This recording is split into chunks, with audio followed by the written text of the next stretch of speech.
Hi, welcome to True Crime Time. I'm your host Ruby Ridgewell, and today we're going to be talking about Britain's oldest and most infamous psychiatric hospital, Broadmoor. Broadmoor was opened in 1863 and was originally known as the Broadmoor Criminal Lunatic Asylum. The original building plan of 5 blocks had 4 for men and 1 for women, and was completed in 1868. A further male block was built in 1902. During the First World War, Broadmoor's Block 1 was also used as a prisoner of war camp called Crown Thorne War Hospital for mentally ill German soldiers. John Strafford was a serial killer who was the longest-serving prisoner in British history. After killing 2 young girls in the summer of 1951, he was committed to Broadmoor, and in 1952 he managed to escape. In the 24 hours he was at liberty, he managed to kill 5-year-old local child Linda Bauer. After Linda Bauer's death, the hospital set up an alarm system, which is activated to alert people in the vicinity, as well as the public, including those in the surrounding towns of Sandhurst, Wokingham, Bracknell and Bagshot, when any potentially dangerous patient escapes. It's based on the Second World War air raid sirens, and a 2-tone alarm sounds across the whole area in the event of an escape. Until 2018, it was tested every Monday morning at 10 a.m. for 2 minutes, after which a single all clear tone was sounded for a further 2 minutes. All schools in the area must keep procedures designed to ensure that in the event of a Broadmoor escape, no child was ever out of direct supervision of a member of staff. Because of its high walls and other visible security features, and the inaccurate news reporting it's received in the past, the hospital is often assumed to be a prison by members of the public. Many of its patients are sent to it via the criminal justice system, and its original design brief incorporated an essence of addressing criminality in addition to mental illness. However, the layout inside and the daily routine are designed to assist the therapy practiced there, rather than to meet the criteria necessary for it to be run along the lines of a prison in its daily functions. However, nearly all the staff are members of the Prison Officers Association, as opposed to other health services and unions such as the Royal College of Nursing and Unison. Broadmoor uses both psychiatric medication and psychotherapy, as well as occupational therapy. One of the therapies available is the arts, and patients are encouraged to participate in the Kessler Award Scheme. From its opening in 1863 until 1948, Broadmoor was managed by a Council of Supervisions, appointed by and reporting to the Home Secretary. Thereafter, the Criminal Justice Act of 1948 transferred ownership of the hospital to the Department of Health and the newly formed NHS. And oversight of the hospital went to the Board of Control for Lunacy and Mental Deficiency, established under the Mental Deficiency Act of 1913. It also renamed the hospital Broadmoor Institution. The hospital remained under the direct control of the Department of Health, a situation that reportedly combined notional central control with actual neglect, until its establishment of the Special Services in 1989, with Charles Kay as its first chief executive. Alan Franey ran Broadmoor from 1989 to 1997, having been recommended for the post by his friend Jimmy Savile. His leadership was undermined by persistent rumours of sexual impropriety on the hospital grounds. Allegedly, he ignored at least 3 sexual assaults that he'd been informed about. The Special Hospital Service Authority was abolished in 1996, being replaced by individual special health authorities in each of the high-security hospitals. The Broadmoor Hospital Authority was itself dissolved on the 31st of March 2001. From at least 1968, the television presenter and disc jockey Jimmy Savile undertook voluntary work at Broadmoor Hospital and was allocated his own room, supported by Broadmoor's CEO Pat McGrath, who thought it would be good publicity. In 1987, a minister in the Department of Health and Social Security, Baroness Trumpington, appointed Jimmy Savile to the management board in charge of Broadmoor Hospital. He was being referred to as Dr. Saville by both the Department of Health and Social Security, Broadmoor staff and residents, despite having no medical qualifications or training. In August 1988, following a recommendation by Cliff Graham, the senior civil servant in charge of mental health at the DHSS, Saville was appointed by the Department of Health Minister Edwina Currie to chain an intermark task force overseeing the management of the hospital, following the suspension of its board. Currie privately supported Saville's attempts to blackmail the Prison Officers Association and publicly declared her full confidence in him. After an ITV1 documentary, The Other Side of Jimmy Savile, aired in October 2012, allegations of sexual abuse by Saville were made, or remade, by former patients and staff. The civil servant who first posted Saville's appointment in the task force for Broadmoor, Brian McGuinness, who ran the mental health division at the DHSS in 1987, before Cliff Graham, has since been investigated by the police and prevented from working with children. A Department of Health investigation led by former barrister Kate Lampard into Saville's activities at Broadmoor and other hospitals and facilities in England, with Bill Kirkup leading the Broadmoor aspects, reported in 2014 that Saville had used a personal set of keys at Broadmoor from 1968 to 2004, which were not formally revoked until 2009, with full, unsupervised access to some wards. 11 allegations of sexual abuse were known. This is thought to be a substantial underestimate, due to how psychiatric patients in particular were disbelieved or put off from coming forward. In 5 cases, the identity of the alleged victim could not be traced, but the other 6 were concluded and they had been abused by Saville repeatedly in the case of 2 patients. The investigation also concluded that the institutional culture in Broadmoor was previously inappropriately tolerant of staff-patient sexual relationships, and that when there were female patients, they were required to undress and bathe in front of staff members, and sometimes visitors. A shocking failure to ensure a safe or therapeutic environment for female patients had already been revealed in a 2002 inquiry, prior to Broadmoor becoming male-only. In 2010, a female charge nurse received a suspended prison sentence for engaging in sexual activity with a patient at the hospital. On the 1st of April 2001, West London Mental Health Trust took over the responsibility for Broadmoor Hospital. The Trust reports to the NHS Executive through the NHS England London.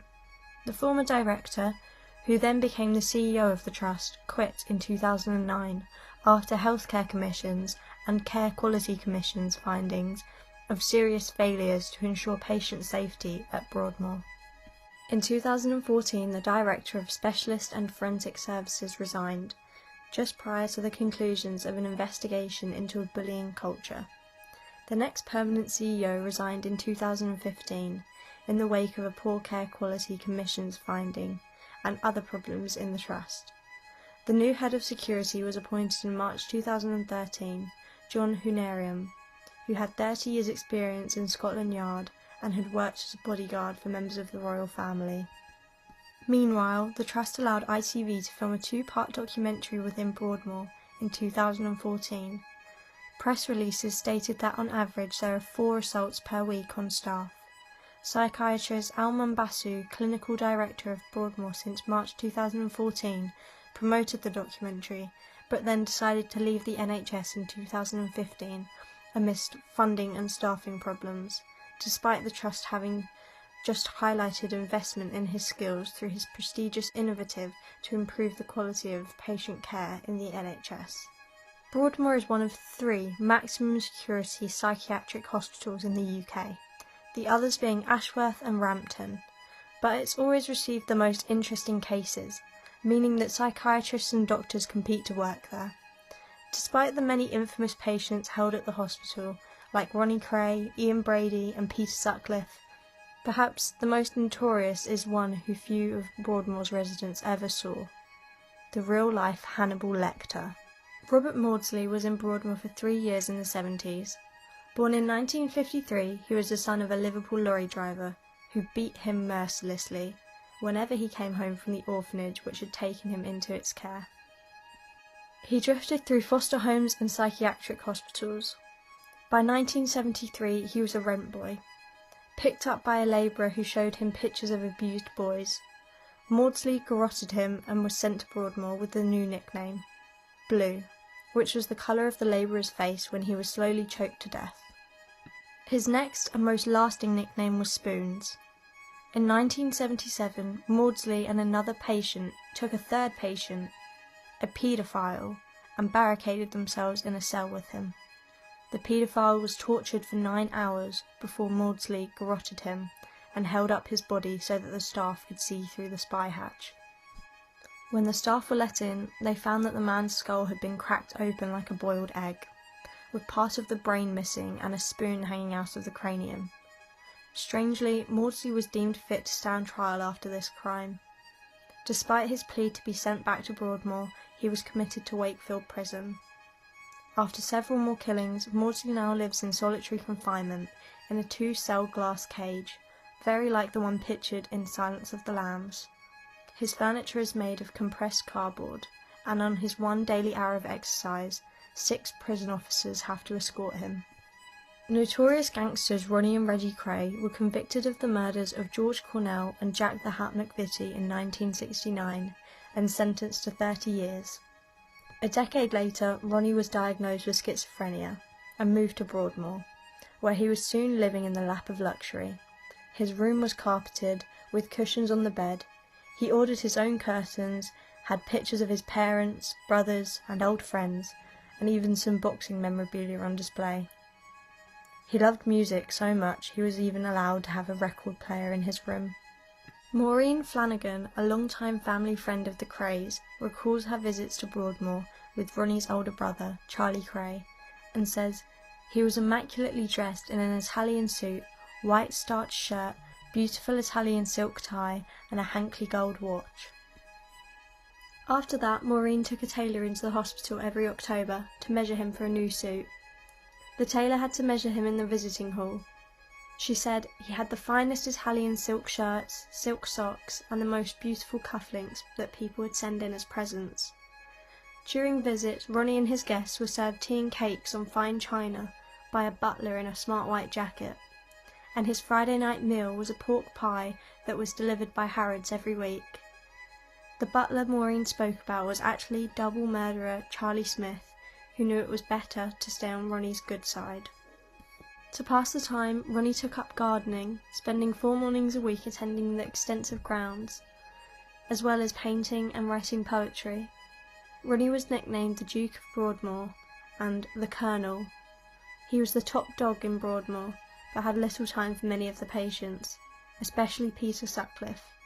Ronnie couldn't stand anybody that would hurt women and children. He believed you shouldn't even swear in front of them. The Kray twins ordered 2 vicious attacks on Peter Sutcliffe. The notorious gangster supposedly hated Sutcliffe for his vile crimes against women.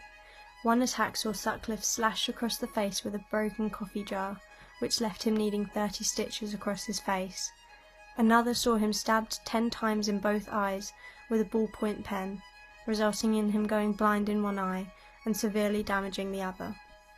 Peter William Sutcliffe was born on the 2nd of June 1946. He was an English serial killer who was dubbed the Yorkshire Ripper by the press. On the 22nd of May 1981, he was found guilty of murdering 13 women, with his youngest victim being only 16 years old, and attempting to murder 7 others between 1975 and 1980. He was sentenced to 20 concurrent life sentences, which were converted to a whole life order in 2010. 2 of Sutcliffe's murders took place in Manchester. All the others occurred in West Yorkshire. Sutcliffe initially attacked women and girls in residential areas, but appeared to have shifted his focus to red light districts, because he was attracted to the vulnerability of prostitutes. He had allegedly regularly used the services of prostitutes while in Leeds and Bradford. After his arrest in Sheffield by South Yorkshire Police for driving with a false number plate in January 1981, Sutcliffe was transferred to the West Yorkshire Police, who questioned him about the killings. He confessed to being the perpetrator, saying that the voice of God had sent him on a mission to kill prostitutes. At his trial, Sutcliffe pleaded not guilty, on the grounds of diminished responsibility, but he was convicted of the murder on a majority verdict.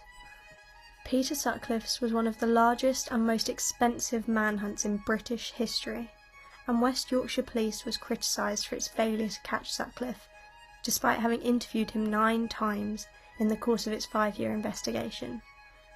Sutcliffe was transferred from prison to Broadmoor Hospital in March 1984 after being diagnosed with paranoid schizophrenia.